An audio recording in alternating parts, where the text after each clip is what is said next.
सबको जय मसीह की। Evangelist Ashwini ji, who is translating the sermon, elders, youth, children, greetings to you all in the matchless name of our Lord and Savior Jesus Christ. प्रभु यीशु मसीह के नाम पे evangelist Ashwini और church के बुजुर्ग, जवान, बच्चे, महिलाएं सबको जो है मैं नमस्कार करता हूँ।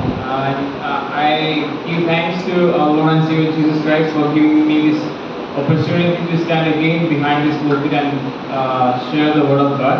मैं प्रभु यीशु मसीह का धन्यवाद करता हूँ, उन्होंने मुझे एक और मौका दिया कि इस पुलपिट के पीछे खड़े होकर प्रभु के वचन को मैं आप लोगों के साथ बांट सकूं। And I thank each one of you for your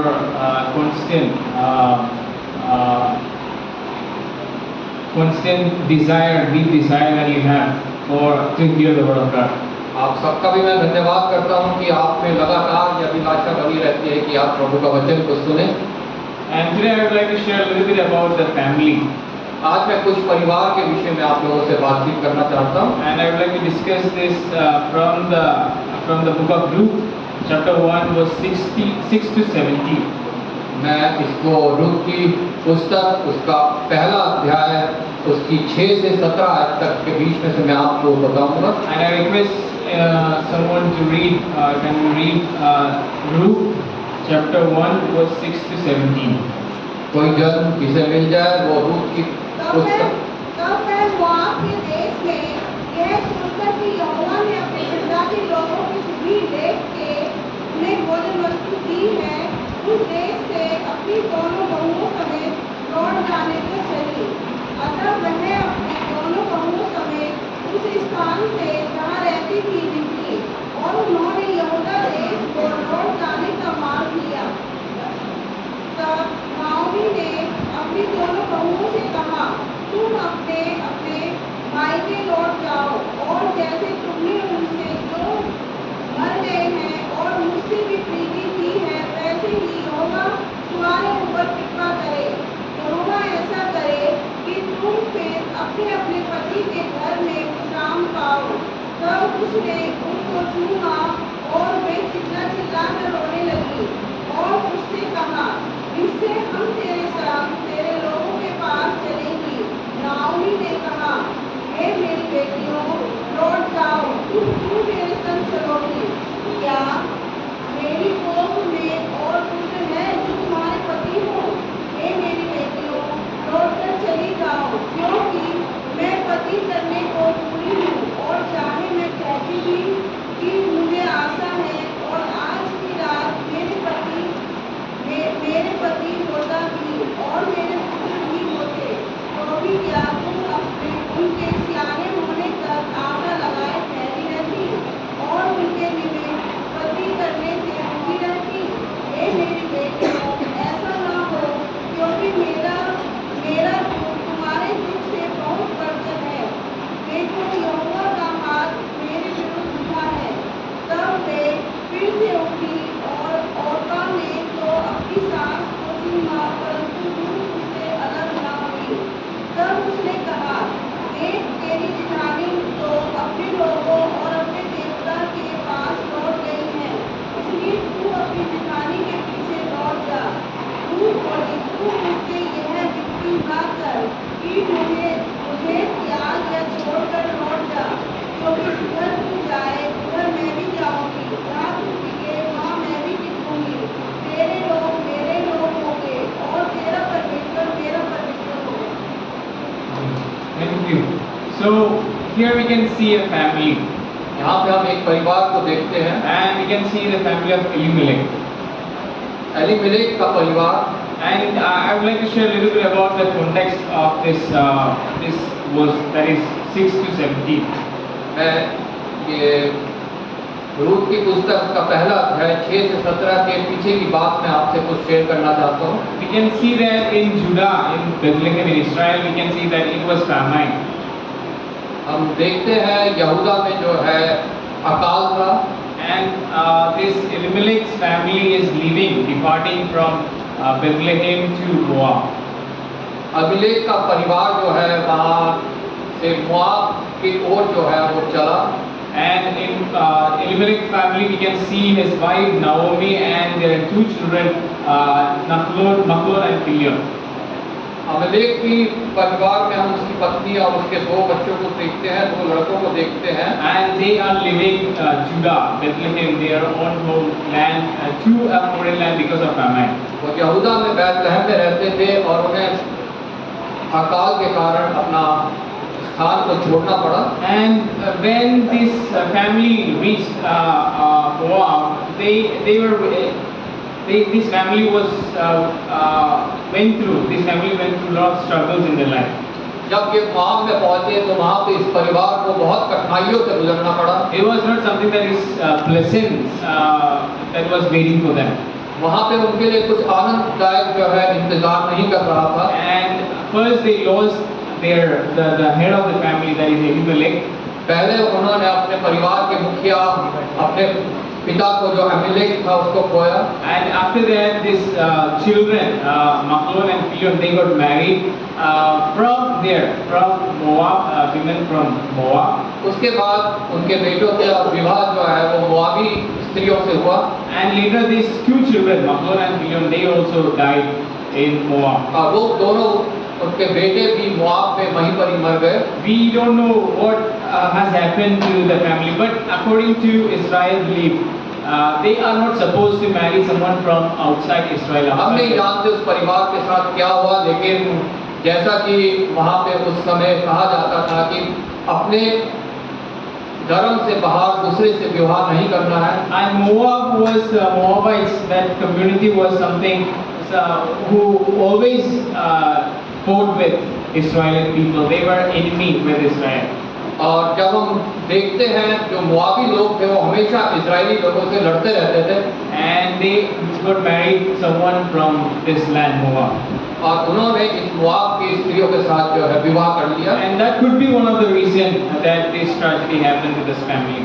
ये भी एक कारण हो सकता है कि इतनी जो है परेशानियां उस परिवार के ऊपर आई। And after all these troubles that this family went through, Naomi, she is still strong and she is leading the family. इतनी परेशानियों के बाद भी नओमी जो उस परिवार की थी वो स्थिर रही और विश्वास में बनी रही। After a few years, this Naomi came to know that the famine was over in Israel and now its land is fertile. कुछ समय बाद नओमी के पास खबर आई कि इजराइल में जो है अकाल खत्म हो गया है और भूमि में अन्न उपजना शुरू कर दिया है। And she decided to go back to her own homeland, that is Bethlehem, Israel. और उसने निर्णय किया कि मैं अपने बैतलहम को, अपने शहर को फिर जाऊंगी। And verse 6 starts we read verse 6 to 17 and we can see the narration about her departure. और उसके बाद जो हमने 6 से 17 तक पढ़ा, वहाँ पे हम देख सकते हैं उसका मोआब को छोड़ना और बैतलहम को जाने की। First of all, that I would like to share is that Naomi was concerned about the future of her daughters-in-law. यहाँ पे सर्वप्रथम हम देखते हैं कि नओमी को अपनी बहुओं की चिंता थी। And verse 8, can somebody read verse 8? कोई जना 8वीं आयत को पढ़ दे। और नओमी ने अपनी दोनों बहुओं से कहा, तुम अपने अपने मायके लौट जाओ और जैसा तुमने उनसे जो बदले हैं और मुझसे भी विधि की है, वैसे ही यहोवा तुम्हारे ऊपर कृपा करे। Thank you. So we can see that Naomi is asking her two daughters-in-law to return to their own homeland, that is Moab. हम यहाँ पे देखते हैं कि नओमी अपनी दो बहुओं से कह रही है कि वो अपने शहर मोआब को लौट जाएं। And we must understand that if those two daughters-in-law depart from her family, then nobody is left there actually. Her husband, he died, and her two children, Machlon and Chilion, died. Nobody is left there. Despite of the insecurity that she had, she asked them to return to their own homeland, that is Moab. हम देखते हैं कि नओमी के पास कुछ भी नहीं बचता क्योंकि उसका पति और दोनों बेटे जो है मर चुके थे और अगर दोनों बहुएं भी वहीं रह जाती तो वो अकेली रह जाती। But still, she insisted because she was concerned about the future of her daughters-in-law. लेकिन तब भी जो है उसने अपनी बहुओं को जो है मजबूर करने की कोशिश करी कि वो वापस चले जाएं, क्योंकि वह उनका भला चाहती थी। So she wanted their daughters-in-law to return back to their own homeland and to have a family, to have a life. इसलिए उसने ये कोशिश करी कि उसकी बहुएं जो है वो अपने नगर को चले जाए और वहाँ पे अपनी जिंदगी को जिए। And she was not selfish. That's what we can understand from this. हम यहाँ से देख सकते हैं कि वो स्वार्थी नहीं थी, Because she was suffering, she lost her children, she lost her husband. So she don't want these children, these daughters-in-law also join her in the sufferings in the future. वो नहीं चाहती थी कि उसकी ये बहुएं भी जो उसने खोया था, जो उसका दर्द और दुख था, उसमें भागी हो।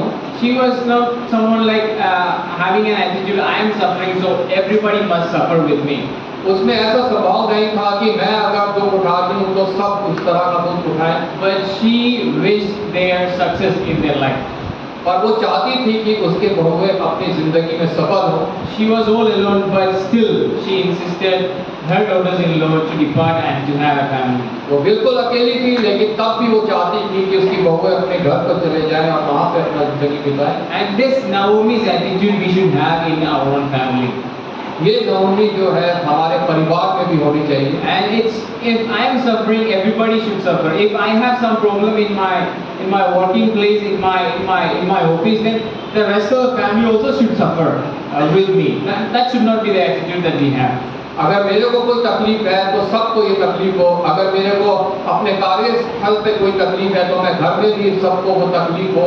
ऐसा जो स्वभाव था वो हमारे परिवार में नहीं होना चाहिए। If I am happy, everybody should happy. If I am not happy, everybody should be sad. अगर मैं आनंदित नहीं हूँ तो सबको आनंदित होना चाहिए। अगर मैं दुखी हूँ तो सबको दुखी होना चाहिए। And we should not take that sort of initiative from our side. हमें ऐसा जो है व्यवहार अपनी तरफ से नहीं करना चाहिए। If somebody is suffering in our family, definitely we have to be with them to support them, take care of them. But we should not put others in trouble. अगर कोई हमारे परिवार में जो है दुखित है, समस्या में है, तो हमें उसका साथ देना है, ना कि उसके दुख का और उसकी समस्या का कारण बनना है। Here Naomi is concerned about her daughters-in-law. Naomi को अपने बहुओं की चिंता थी। And we should also concern our children, our members in our family. इसी प्रकार हम सबको भी अपने परिवार के सदस्यों की चिंता होनी चाहिए। And for example, my father, we all give really good education and everything for our children. We are concerned about their future. जैसे मेरे पिता ने बहुत अच्छी, जो घर के पिता हैं, उन्होंने जो है बहुत अच्छी अपने बच्चों को शिक्षा दी और वो अपने बच्चों के लिए बहुत फिक्र करते हैं। After 7th class, after the 7th class, he sent me a school which is 15 kilometers far from my home. Because there was school nearby my home, but he sent me 15 kilometers far from my home because he was concerned about my future. He was 7वीं concerned. कक्षा से उन्होंने मेरे को एक school में डाला जो मेरे घर से 15 किलोमीटर दूर था। मेरे घर के पास भी स्कूल था, लेकिन उन्हें मेरे भविष्य की चिंता थी, इसलिए उन्होंने मुझे वहाँ भेजा। There was a school nearby my home, but it was not that disciplined. The teachers were not that good. They were not concerned about the children that they are teaching. मेरे घर के पास भी स्कूल था, लेकिन वहाँ के जो अध्यापक जन थे और वहाँ की जो लोग थे वो ऐसे नहीं थे कि वो बच्चों की चिंता करें, उसके भविष्य की चिंता करें। We are also really good in taking care of our children. We are sending them to the best school that we can. हमें भी ऐसा ही होना चाहिए कि अपने बच्चों की जो है हम चिंता करें और जो सबसे अच्छा स्कूल है वहाँ पे अपने बच्चों को भेजें। Which I really appreciate always. Education is must. We should take care of them. बच्चों को शिक्षा देना एक बहुत आवश्यक कार्य है। And on the other hand, it is also very important to give the word of God to our children. We should have a concern to give the word of God. इसके साथ साथ हमें प्रभु का वचन भी उनको देना बहुत आवश्यक है। And we should take care of the family, each other. If somebody is lagging behind, we should encourage them to study the word of God, to come and be in the prayer, in the presence of God, in the prayer.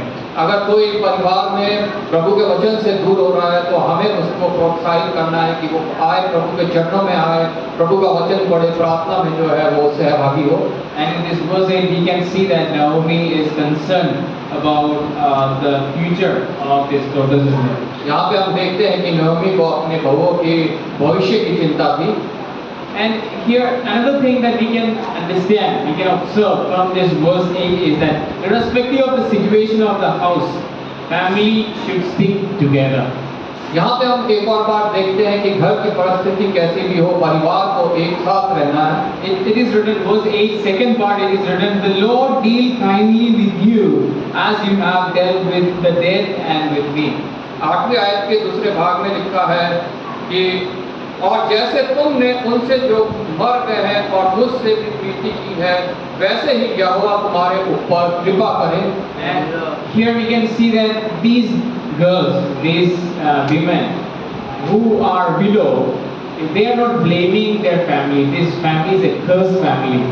This Elimelech, the father died, then our husbands also died. This family is a cursed family. They didn't blame anybody. यहाँ पे हम देखते हैं वो दोनों स्त्रियां जो है परिवार को दोष नहीं दे रही हैं कि ये श्रापित परिवार है। पहले इनका पिता अमीलेक मर गया, अब दोनों बेटे भी मर गए। But they were standing together in their difficult situation. परंतु वो साथ में जो है परिवार के खड़ी हैं। And here it is, the mother-in-law is sharing her testimony how her daughters-in-law treated her. यहाँ पे हम उन माता की जो है, उनकी जो माता है, उन बहुओं की, उनकी जो है टेस्टिमनी को देखते हैं। And here it is saying, you have dealt with the dead and with me. The Lord deal kindly with you. So we can understand that these daughters-in-law dealt kindly with this mother-in-law and those dead people, that is Elimelech and their 2 children. यहाँ पे वो माता कहती है कि जैसे तुमने मुझसे प्रीति की है, वैसे ही यहोवा तुम्हारे ऊपर कृपा करे। वो गवाही दे रही है। And we must deal kindly with the members of our family. हमें भी ऐसे ही जो है एक दयालु हृदय के साथ अपने परिवार के साथ व्यवहार करना है। We must not blame anybody for the consequences or something that happened to our family. हमें किसी भी ऐसी परिस्थिति के लिए जो विपरीत है, किसी परिवार के सदस्य को दोष नहीं देना। If something is happening to our family, we must stick together and we must overcome together.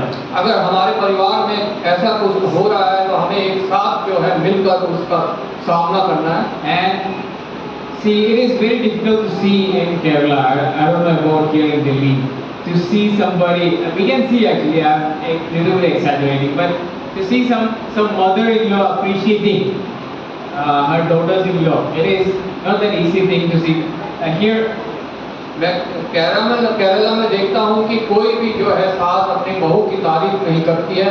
यहाँ का मेरे को पता नहीं यहाँ की परिस्थिति कैसी है।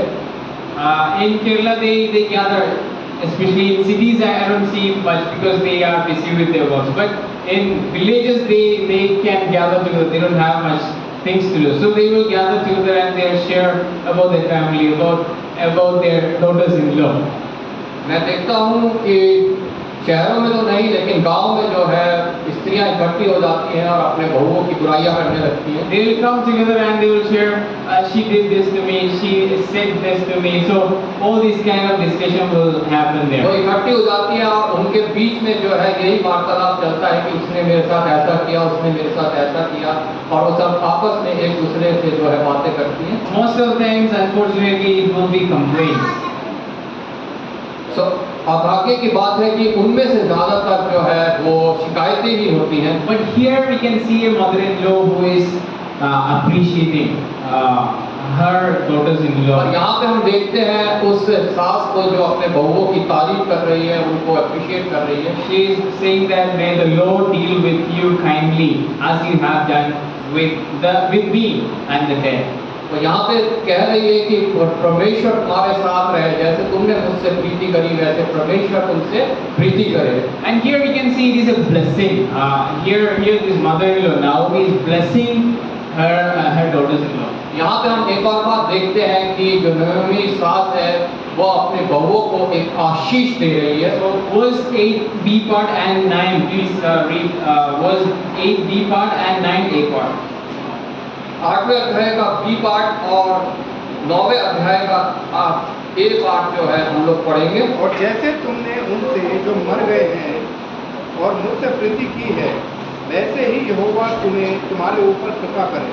यहोवा ऐसा करे कि तुम फिर अपने अपने पति के घर में विश्राम पाओ, तब उसने Thank you. So here we can see she's blessing her daughters-in-law. यहाँ पे हम देखते हैं कि वो अपने बहुओं को आशीष दे रही है। We have already seen that they did a pretty good job. I mean, as they did their role as daughters-in-law to their mother-in-law. हमने पहले ही देखा कि उन बहुओं ने अपने सास के साथ अच्छा व्यवहार किया। And here we can see she's blessing her daughters-in-law. और यहाँ पे हम देखते हैं कि वो सास अपने बहुओं को आशीष दे रही है। And family should be a place where we bless each other, bless the children, bless the growing up. We should nurture them in that way. परिवार एक ऐसी जगह है जहाँ पे हमारे को एक दूसरे को आशीष देनी है, हमें बच्चों को आशीष देनी है और आशीष के साथ ही हमें जो है उनका पालन पोषण करना है। Particularly the parents, we can see a lot of parents and grandparents. They must bless their children, grandchildren. We can see the life of Joseph when he was about to die. The last chapter of Genesis, we can see 49 or 50. I don't remember exactly, but we can see that Joseph blessing. Jacob blessing Joseph's children. खासतौर पे परिवार के में जो माता पिता दादा दादी नाना नानी हैं उनको बच्चों को आशीष देनी है। जब हम पढ़ते हैं जो याकूब जो है वो जोसेफ को यूसुफ को जो है उसके बच्चों को जो है आखिर में मरते समय आशीष देता है। And even if somebody is hurting in our family itself, we must do good despite of all the sufferings that we go through. अगर हमारे परिवार में कोई परेशानी है, कोई दुख है, कोई तकलीफ है, तब भी हमें जो है दूसरों के साथ अच्छा व्यवहार करना है। And seeing that good works, they will also turn from their evil, wicked और side. इन अच्छे व्यवहार अच्छे कामों को देखकर जो है शैतान भी वहाँ से चला जाएगा। And the Apostle Paul is saying to the wives that he's encouraging the wife that they will, the husbands, if they are not going in the right path, they will see your good works and they will come to the right path. संत पौलुस पत्नियों से कहता है कि अगर तुम्हारा पति सही दिशा में नहीं जा रहा है तो तुम्हारे अच्छे कामों को देखकर वापस मुड़ आएगा। So if anybody is going astray in our family, going in something wrong direction, we must pray for them. At the same time, we must be a role model before them. We must be an example. अगर कोई परिवार से भटक रहा है तो हमें जो है उसको वापस लाने की कोशिश करनी है और उसके सामने ऐसा जीवन जीना है कि वो हमारे जीवन को देखकर जो है वापस मुड़ आए। And next thing that I would like to share is that we should have a strong bond within our family. दूसरी बात जो मैं आपसे बांटना चाहता हूँ वो यह है कि हमारा जो बॉन्ड है, हमारा जो संबंध है बहुत मजबूत होना चाहिए। There should be a strong, firm relationship that we should have in the family. हमारे बीच में जो संबंध है वो एक मजबूत संबंध होना चाहिए। And I request somebody to read verse 9 B part and verse 10. Verse 9 and 10. तब उसने उनको चूमा और वह चिल्ला चिल्लाकर रोने लगी और उससे कहा, निश्चय हम तेरे संग तेरे लोगों के साथ चलेंगी। Thank you. So here we can see they wept, they cried before they depart. यहाँ पे हम देखते हैं कि अलग होने से पहले वो रोए। And I still remember my childhood. Cousins used to come to my home. Since our home is the father's house, actually is the main one. Actually, the sisters were married to different houses, so they will come. Everybody will gather during vacation. मैं So बचपन को याद करता हूँ तो मैं देखता हूँ हमारा जो घर था, जो हमारे दादा का घर था, वहाँ पे सब लोग जो है इकट्ठा होते थे। and during summer vacation, all these grandchildren, we are 9, and we will gather together in our home. और गर्मियों की छुट्टी पे हम सब जो है जो कजन्स थे वहाँ पे इकट्ठा होते थे। And it's very difficult. The first thing that I will ask when they come, especially my aunties, when will you go back? When you will depart from तो here? पहला उनसे मेरा सवाल होता था, मेरे आंटियों से वो ये होता था कि आप लोग वापस कब जाओगे? It's not because I don't love them. It's not because I want them to leave the home. इसका कारण ये नहीं था कि मैं उनसे प्रेम नहीं करता था या चाहता था वो जल्दी घर से चली जाएं। No, it's because I want to see more time. They say 2-3 days, then I will be like, why you are staying just 2-3 days? We have this much time. You should. और मैं इसलिए चाहता था कि वो मेरे साथ ज़्यादा देर तक टाइम बिताएं। अगर वो कहते थे हम 2-3 दिन में चले जाएंगे, तो मैं उनसे कहता था क्यों इतनी जल्दी। And I still remember that when they depart, we used to cry. I mean the children. और मेरे को आज भी याद है कि जब हम वहाँ से जाते थे तो हम जो है एक दूसरे से मिलकर रोते थे। And it was very difficult to depart, especially my cousins. And seeing us, they also used to cry. I mean our parents also used to cry.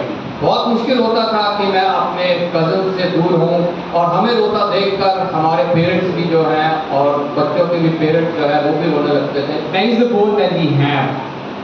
ऐसा जो है हमारा संबंध था। And here, Naomi and her daughters-in-law, they are crying because they are departing.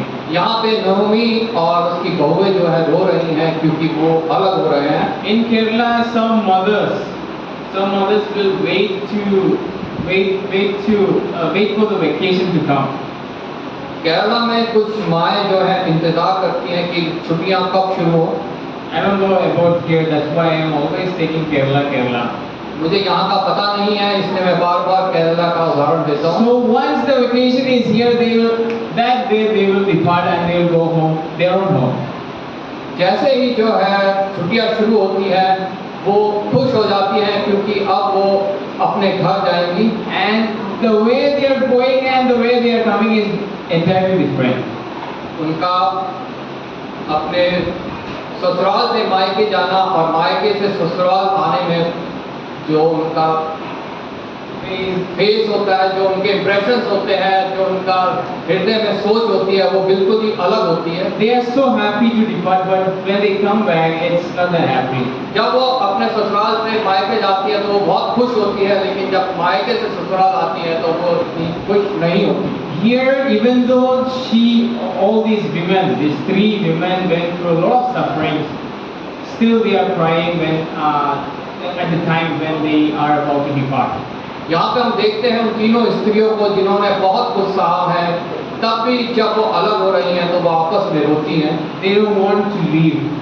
वो नहीं चाहती कि हम अलग हों, They want to stick together. वो चाहती है कि हम एक दूसरे से साथ रहें। And here we can see even after all this tragedy, they are standing still together. The tragedy that happened, the intensity of the tragedy, we can see it's very difficult to understand. But still they are still together. जब हम यहाँ देखते हैं उनके ऊपर जो कुछ बीता, उसके बावजूद भी वो आपस में एक दूसरे से जुड़ी हुई हैं। We can see another example in the Bible of Job's life. Job's life, he lost everything, but the statement that made by Job's wife, that was not supposed to be made by a wife, an ideal wife. यहाँ पे हम एक और उदाहरण देखते हैं अय्यूब की पुस्तक में, जो उसकी पत्नी ने वहाँ पे कहा वो बातें किसी भी धर्मी स्त्री को नहीं बोलनी चाहिए। I request you to turn your Bible to Job chapter 2 verse 9 and 10, please. मैं चाहूँगा आप लोग अय्यूब की पुस्तक का दूसरा अध्याय उसका 9 and 10. 9 and 10 तब उसकी स्त्री उससे कहने लगी, क्या तू अब भी अपने किराए पर बना है? परमेश्वर की निंदा कर और चाहे मर जाए तो मर जा। उसने उससे कहा, तू एक मूढ़ स्त्री की सी बातें करती है। क्या हम जो परमेश्वर के हाथ से सुख लेते हैं दुख ना ले? इन सब बातों में भी अय्यूब ने अपने मुंह से कोई पाप नहीं किया। Here we can see an advising wife. यहाँ पर हम देखते हैं एक सलाह देने वाली पत्नी को, And what she is advising here? और वो क्या सलाह दे रही है? She is advising to commit suicide. वो सलाह दे रही है कि तू आत्महत्या कर ले। And it is written, curse God and die. यहाँ पे लिखा है कि तू परमेश्वर की निंदा कर और मर जा। But here Job is dealing the situation very wisely. लेकिन यहाँ पे अय्यूब बड़े समझदारी के साथ उस परिस्थिति को झेलता है, And he is correcting his wife very wisely. और वो अपनी पत्नी को बड़ी समझदारी के साथ जो है सही करता है। And in a Christian family, we might also come across different disagreement in our life family. हम मसीह परिवार में भी देख सकते हैं कि पति और पत्नी के बीच में कई बात में जो है एक जैसी विचार नहीं होते हैं। And in this disagreement, we must, the person who is in the right side should correct the person who is in the wrong side. और इस परिस्थिति में जो है, जो सही है उसे जो गलत है उसको सही बताने का आवश्यकता है। And when we correct somebody, we must be very careful in the way we are correcting. जब हम किसी को सही बात बता रहे हैं तो हमें बहुत केयरफुल रहना है कि हम किस रीति से उसको बता रहे हैं। Sometimes the wife uses the plates in the kitchen to correct her husband. कई बार पत्नियां जो है किचन की प्लेट से अपने पति को जो है सही करती हैं। Sometimes it flies around from the kitchen to correct the husband. कई बार वो जो है प्लेटों को उड़ाती है अपने पति को सही करने के लिए। And on the other hand, this husband might use his hand to correct his wife. और पति जो है वो अपने हाथों का इस्तेमाल करता है अपनी पत्नी को सही करने के लिए। And that is not the right way to correct someone. लेकिन ये सही तरीका नहीं है किसी को सही करने का। Especially here we can see Job, how he is dealing the situation. खासतौर पर यहाँ पे हम अय्यूब को देखते हैं वो इस परिस्थिति में कैसा व्यवहार करता है। He is saying, you speak as one of the foolish women speaks. Shall we indeed accept good from God, and shall we not accept thy adversity? तब वो कहता है तू एक मूर्ख स्त्री की सी बातें करती है, क्या हम जो परमेश्वर के हाथ से सुख लेते हैं दुख ना ले। And here we can see he is correcting his wife. यहाँ हम देखते हैं कि वो अपनी पत्नी को किस रीति से सही करता है। And that is the way we should also adopt in our family if somebody is wrong, to correct that. और यही तरीका हमें भी अपनाना है अपने परिवार में किसी को सही बताने के लिए। We must not be angry with that, हमें उससे गुस्सा नहीं होना है, but wise words should come out of our mouth, पर समझदारी के जो शब्द है वो हमारे मुंह से निकलने चाहिए। and that they may understand the right thing, right path. और इस प्रकार से जो है सामने वाला उस सही को समझेगा और सही दिशा में चलेगा। Now let's come back to Ruth, and we can see verse 11 to 13. Naomi is explaining why they should go back to Moab. हम दोबारा से रूथ के पुस्तक पे आते हैं और वहाँ देखेंगे कि नोएमी क्या समझा रही है कि वो मोआब को क्यों वापस चले जाए। And in verse 14, again we can see this bond that they have as a mother-in-law and daughters-in-law. They are trying each other before they depart. और 14वीं आयत में भी यहाँ पे हम उस स्त्री नोएमी और उसकी बहुओं के बीच में जो संबंध है उसको महसूस करते हैं। Please somebody read verse 14. कोई जन आयत 14 को पढ़ दे। औरतें फिर से उठी और ओर्पा ने तो अपनी सास को चूमा, परंतु रूथ उससे अलग न हुई। So here we can see again the bond that they have, the relationship, that strong, deep relationship that they have. We should have that deep relationship in our. यहाँ पे हम एक बार फिर देखते हैं उनके बीच में कैसा घनिष्ठ संबंध था और यही घनिष्ठ संबंध हमारे को भी अपने परिवार के लोगों से होना है। And we can see also when again this Naomi is asking Ruth, Orpah left, and she's asking Ruth to depart, like her sister Orpah left. यहाँ पे हम देखते हैं नयोमी जो है रूथ को भी जैसा कि ओर्पा हम देखते हैं जो वापस चली गई है रूथ को भी वो वापस जाने की सलाह दे रही है। But here we can see the reply of Ruth to Naomi. यहाँ पे हम रूथ का जो जवाब है नयोमी को उसको देखते हैं। Can you please read? Somebody read verse 16 and 17. कोई जन 16 और 17 पढ़ दे। रूथ बोली, तू मुझसे ये विनती ना कर कि मुझे त्याग या छोड़कर लौट जा, क्योंकि जिधर तू जाएगा उधर मैं भी जाऊंगी, जहाँ तू टिके वहाँ मैं भी टिकूंगी। तेरे लोग मेरे लोग होंगे और तेरा परमेश्वर मेरा परमेश्वर होगा। Thank you. So here we can see Ruth was not only concerned about her mother-in-law, who is a widow. यहाँ पे हम देखते हैं कि रूथ को अपनी सास की जो विधवा है बहुत चिंता है। She was not only concerned about her, but also concerned about God that she had. उसे सिर्फ अपने सास की ही चिंता नहीं है बल्कि जो उसकी सास का परमेश्वर है उसे ये भी चिंता है। And here she noticed, I believe that she noticed something different from Moab and from their gods in Naomi's God. यहाँ पे मैं देखता हूँ कि उसने जरूर कुछ ना कुछ जो है देखा होगा कि मोआब के जो देवी देवता है और जो नवमी का परमेश्वर है उनके बीच में अंतर है।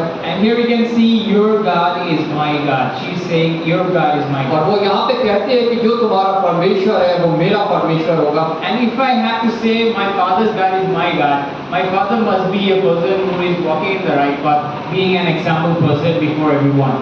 अगर मैं कहूँ कि मेरा जो मेरे पिता का परमेश्वर है वो मेरा परमेश्वर है, उसमें मेरे पिता को जो है परमेश्वर के सही मार्ग पे चलना बहुत आवश्यक है। And here Naomi, I totally believe that she was a person who walked in the right path in the word of God. यहाँ पे हम देखते हैं नवमी को अगर रुत ऐसा कह रही है तो निश्चय नवमी जो है वो सही मार्ग पर चल रही है। And Naomi set an example before her daughters-in-law, and they also choose to, not they, actually Ruth chose to follow her path.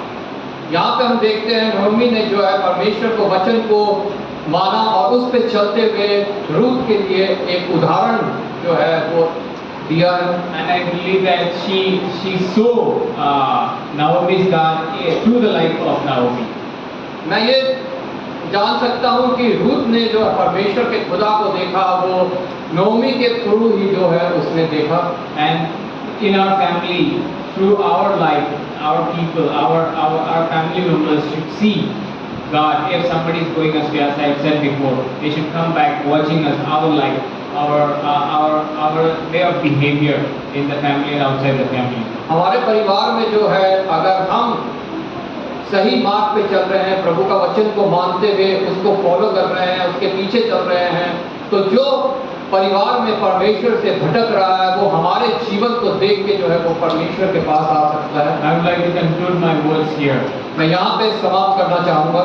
An ideal family, to lead an ideal family, we should suffer along with the family, but we should not leave the family or curse the family or blame the family. We should stick together in a situation that is happening in our अगर family. हम एक अच्छा मसीही परिवार चाहते हैं तो हमें परिवार के साथ जो है दुख उठाना भी है, तकलीफ भी उठानी पड़ेगी और हमें अपने परिवार के मेंबर्स को किसी को दोष नहीं देना है, किसी को छोड़ना नहीं है। And we must be an example before everyone, including inside the home and outside the home. It's easy to be an example outside the home, but it is not that easy to be an example inside the home. And we must be an example inside as well as outside the home.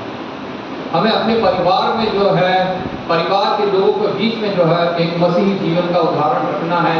बाहर के लोगों के सामने मसीही जीवन को जीना आसान है, लेकिन घर वालों के बीच में मसीही जीवन का उदाहरण रखना बहुत मुश्किल है। And in our personal life, it is not that easy. We can portray as a believer outside, but it is not that easy inside. And we should have both inside and outside. We must be a believer. हमारे निजी जीवन में हमारे को परिवार के बीच में जो है एक विश्वासी जीवन जीना बहुत मुश्किल है। बाहर बहुत आसान है, लेकिन हमें अपने परिवार में भी और बाहर वालों के बीच में भी एक विश्वासी जीवन जीना बहुत अनिवार्य है। Here I would like to conclude my words. I would like to thank Evangelist Ashwini for translating the sermon. Despite of his physical condition, he helped me in translating, sharing the word of God. Thank you very much. May God bless each one of us. मैं यहाँ पे अपना वचन समाप्त करता हूँ। धन्यवाद करता हूँ एवेंजलिस्ट अश्वनी जी का, जिन्होंने जो है ट्रांसलेशन की है और इनकी वजह से जो है वचन आप लोगों तक पहुँचने पाया। Thank you very much. God bless us all. Amen. सबको धन्यवाद। परमेश्वर आपको आशीष दे।